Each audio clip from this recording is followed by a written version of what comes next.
കർണാടക അങ്കോളയിൽ മണ്ണിടിച്ചിലിൽപ്പെട്ട മലയാളി അർജുനു വേണ്ടിയുള്ള തെരച്ചിൽ ഇപ്പോൾ ഊർജിതമായിട്ടുണ്ട്. സംഭവത്തിൽ അടിയന്തര ഇടപെടലിന് നിർദ്ദേശം നൽകി മുഖ്യമന്ത്രി പിണറായി വിജയൻ. കർണാടക ചീഫ് സെക്രട്ടറിക്ക് മുഖ്യമന്ത്രി പിണറായി വിജയൻ ചീഫ് സെക്രട്ടറിക്കാണ് മുഖ്യമന്ത്രി നിർദ്ദേശം നൽകിയത്. നാലുവരിപ്പാതയിലെ മണ്ണ് നീക്കം ചെയ്യുന്ന പ്രവർത്തനമാണ് ഇപ്പോൾ അങ്കോളയിൽ നടക്കുന്നത്. അതേസമയം രക്ഷാപ്രവർത്തനത്തിന് മഴ വലിയ തടസ്സമാകുന്നുണ്ട് എന്നാണ് അവിടെ നിന്ന് വരുന്ന വിവരങ്ങൾ. കർണാടക നേവിയുടെ സഹായം തേടിയതായും വിവരങ്ങളുണ്ട്. ഇപ്പോൾ വിശദാംശങ്ങളുമായി ജോഷിലയും അതുപോലെ തന്നെ തിരുവനന്തപുരത്ത് നിന്ന് മാനസയും നമ്മളൊപ്പം ചേരുന്നുണ്ട്. ആദ്യം എനിക്കൊന്ന് ജോഷിലയിലേക്ക് പോകാം. ജോഷില, അങ്കോളയിൽ നിന്ന് ഇതുമായി ബന്ധപ്പെട്ട് വന്നിട്ടുള്ള ഏറ്റവും പുതിയ വിവരങ്ങൾ എന്താണ്? മഴ ഈ പറഞ്ഞ പോലെ തെരച്ചിലിന് വലിയ തടസ്സമാകുന്നുണ്ട്.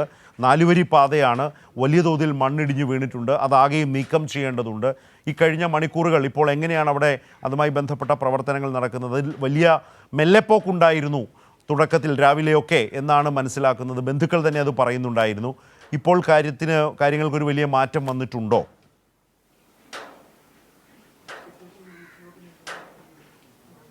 ശരത്, ഞാനിപ്പോൾ ഉള്ളത് അർജുൻ്റെ കണ്ണാടിക്കുള്ള വീട്ടിലാണ്. കണ്ണാടിക്കുള്ള വീട്ടിൽ നിന്ന് ബന്ധുക്കൾ അല്പസമയം മുൻപേ മാധ്യമങ്ങളോട് പ്രതികരിച്ചിരുന്നു. അവർ പറയുന്നത് കൃത്യമായ ഒരു രീതിയിലുള്ള രക്ഷാപ്രവർത്തനം അവിടെ ഇതുവരെ നടന്നിട്ടില്ല എന്നുള്ളതാണ്. ഇപ്പോൾ വീണ്ടും മഴ വന്നിരിക്കുന്നു, അതുപോലെ തന്നെ പ്രശ്നങ്ങൾ, അതായത് കാലാവസ്ഥ പ്രതികൂലമായി മാറിയിരിക്കുന്നു എന്നുള്ളതാണ്. നേരത്തെ തോട്ടത്തിൽ രവീന്ദ്രൻ MLA-യും അതുപോലെ MP MK രാഘവനും ഇവിടെ എത്തിയിരുന്നു. MK രാഘവനെ കണ്ട് ഇന്നലെ ബന്ധുക്കൾ കാര്യങ്ങൾ പറഞ്ഞിരുന്നു. എന്നാൽ നേവിയുടെ സഹായം വേണമെന്നാണ് കർണാടക സർക്കാർ ഇവരോട് പറഞ്ഞത്.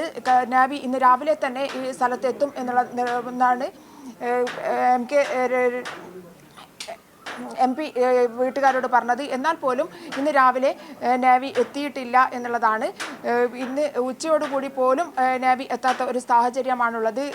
അവിടെ നടക്കുന്ന രക്ഷാപ്രവർത്തനത്തിൽ വീട്ടുകാർക്ക് നല്ല ആശങ്കയാണുള്ളത്. ഈ രീതിയിലാണ് രക്ഷാപ്രവർത്തനം നടക്കുന്നതെങ്കിൽ ഒരു 10 ദിവസമെങ്കിലും എടുക്കും ഈ മണ്ണ് നീക്കാൻ എന്നുള്ളതാണ് അവർ നമ്മളോട് പറഞ്ഞ കാര്യം. അതുകൊണ്ട് തന്നെ ആശങ്കയിൽ തന്നെയാണ്. എന്നാൽ 3 ദിവസമായി, കഴിഞ്ഞ ചൊവ്വാഴ്ച രാവിലെ 8:30 അർജുനുമായുള്ള നേരിട്ടുള്ള ബന്ധം വിച്ഛേദിക്കപ്പെട്ടത്. അതിനുശേഷം പിന്നീട് പലപ്പോഴും ഫോൺ റിംഗ് ചെയ്തിട്ടുണ്ട്. അതുപോലെ തന്നെ അർജുൻ്റെ വണ്ടിയുടെ GPS സ്പോട്ട് മനസ്സിലാക്കാനും സാധിച്ചിട്ടുണ്ട്. എന്നാൽ പോലും ഈ വണ്ടി നിന്നിരുന്ന, അതായത് അർജുനുമായി വീട്ടുകാർ അവസാനമായി സംസാരിച്ചത് ചൊവ്വാഴ്ച രാവിലെയാണല്ലേ? അതിനുശേഷം ബന്ധപ്പെടാനായിട്ടില്ല, വിവരങ്ങളൊന്നും കിട്ടുന്നുണ്ടായിരുന്നില്ല എന്നാണോ? തീർച്ചയായും ചൊവ്വാഴ്ച രാവിലെ തീർച്ചയായും ആ മണ്ണിടിച്ചിലിന് ശേഷമാണ് പിന്നീട് ബന്ധങ്ങളൊന്നും ഇല്ലാതായത്, അത് നേരിട്ടുള്ള ബന്ധം ഇല്ലാതായത്. പിന്നീട് അർജുൻ്റെ ഫോൺ റിങ് ചെയ്തിട്ടുണ്ട് പലതവണ, ഇന്ന് രാവിലെ പോലും റിങ് ചെയ്തിട്ടുണ്ട്. അതുപോലെ തന്നെ GPS സ്പോട്ട് ലൊക്കേഷൻ ഇപ്പോൾ അല്പസമയം മുൻപാണ് ഇല്ലാതായത് എന്നുള്ള വിവരങ്ങളും ലഭ്യമായിട്ടുണ്ട്. ഇവിടെ മോട്ടോർ വാഹന വകുപ്പ് ഉദ്യോഗസ്ഥർ എത്തിയിരുന്നു. അവരും ഞങ്ങളോട് പങ്കുവച്ചത് GPS സ്പോട്ട് ഇപ്പോൾ വ്യക്തമല്ല എന്നുള്ളതാണ്. എന്നാൽ പോലും ഭാരത് ബെൻസിൻ്റെ റിപ്പോർട്ട് അനുസരിച്ച് ഈ ഒരു വണ്ടി എന്ന് പറയുന്നത് അത്യന്താധുനിക സൗകര്യമുള്ള വാഹനമാണ്. അതുകൊണ്ട് ഇതിൻ്റെ ക്യാബിനിലേക്ക് ഒരു തുള്ളി മണ്ണോ വെള്ളമോ കയറാൻ സാധ്യതയില്ല. 3 ദിവസമെങ്കിലും ഒരു മനുഷ്യനെ അതിജീവിക്കാനുള്ള സാഹചര്യം ഈ വാഹനത്തിനുള്ളിലുണ്ട് എന്നുള്ളതാണ്. അതുകൊണ്ട് തന്നെ വീട്ടുകാർ ഏറെ പ്രതീക്ഷയിലാണ്. ഏറ്റവും ദ്രുതഗതിയിൽ ഈ ഒരു രക്ഷാപ്രവർത്തനം നടക്കുകയാണെങ്കിൽ അർജുൻ തിരിച്ചു കിട്ടും എന്നുള്ള പ്രതീക്ഷയിൽ തന്നെയാണ് അവർ. ഇത്രയും മണിക്കൂറുകൾ കഴിഞ്ഞുപോയി എന്നുള്ളതാണ്.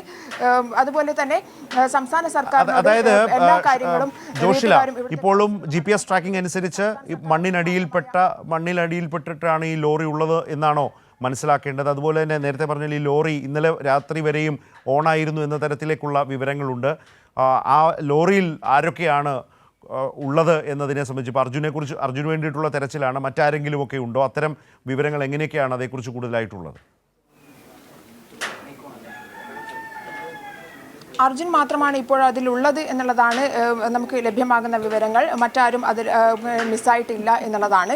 എന്തായാലും അതിനുള്ളിൽ അർജുൻ ഉണ്ടെങ്കിൽ അർജുന് 3 ദിവസം അതിജീവിക്കാനുള്ള എല്ലാ സാഹചര്യവും അതിനുള്ളിലുണ്ട് എന്നുള്ളതാണ്. അതുപോലെ തന്നെ മണ്ണിനടിയിൽ, അതായത് വിശ്രമിക്കുന്ന സമയത്താണ് ഈ ഒരു മണ്ണിടിച്ചിൽ ഉണ്ടായിട്ടുള്ളത് എന്നുള്ളതാണ് വീട്ടുകാർ വിശ്വസിക്കുന്നത്. അതുകൊണ്ട് തന്നെ എത്രയും ദ്രുതഗതിയിൽ ഈ രക്ഷാപ്രവർത്തനം നടത്തുകയാണെങ്കിൽ അർജുൻ തിരിച്ചു കിട്ടും എന്നുള്ളതാണ്. അതുപോലെ തന്നെ സംസ്ഥാന സർക്കാരിൻ്റെ കാര്യക്ഷമമായ ഇടപെടൽ ഉണ്ടായിരിക്കുന്നു. മുഖ്യമന്ത്രി അടിയന്തര റിപ്പോർട്ട് തേടിയിരിക്കുന്നു.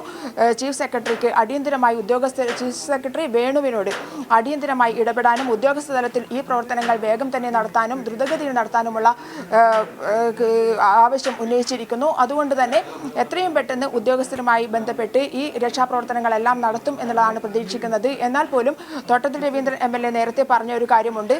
കേരളത്തിൽ നടക്കുന്നത് പോലെ ജനകീയമായിട്ടുള്ള ഒരു രക്ഷാപ്രവർത്തനം അവിടെ സാധ്യമല്ല. ഒരു കുഗ്രാമം പോലെയുള്ള ഒരു സ്ഥലത്താണ് ഈ ദേശീയപാത ഉള്ളത് എന്നുള്ളതാണ്. അതുകൊണ്ട് തന്നെ നാലുവരി പാതയാണ് ജോഷില ഇപ്പോൾ പറഞ്ഞതുപോലെ.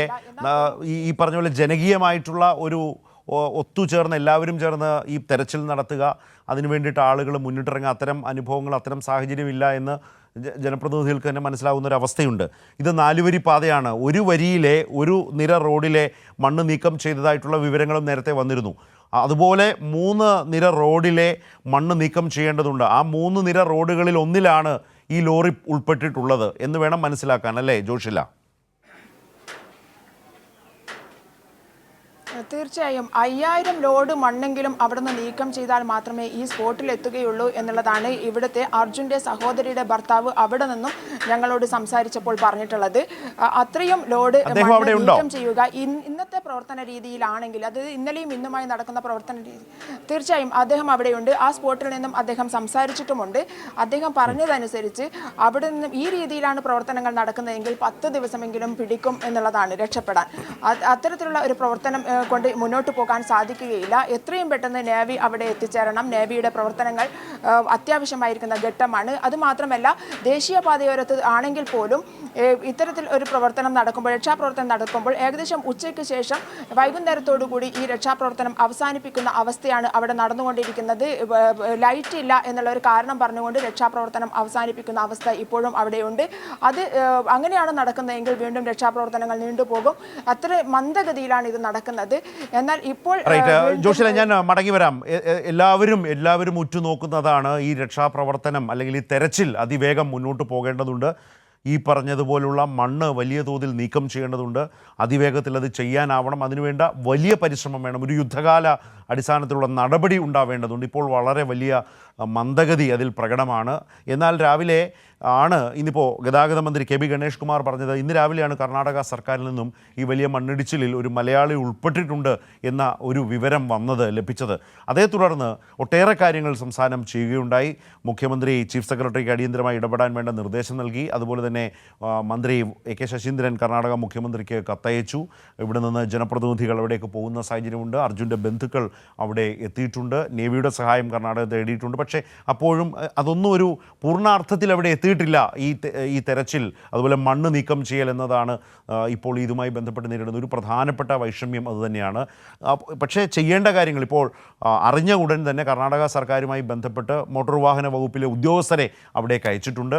അപ്പോൾ അങ്ങനെ ഒരു സംസ്ഥാനത്തിൻ്റെതായ ഇടപെടൽ വന്നതോടുകൂടി കർണാടകം കുറേ കൂടി ജാഗ്രതയോടെ, കുറേ കൂടി വേഗതയോടെ ഇപ്പോൾ ആ കാര്യങ്ങളിൽ ഇടപെടുന്നു.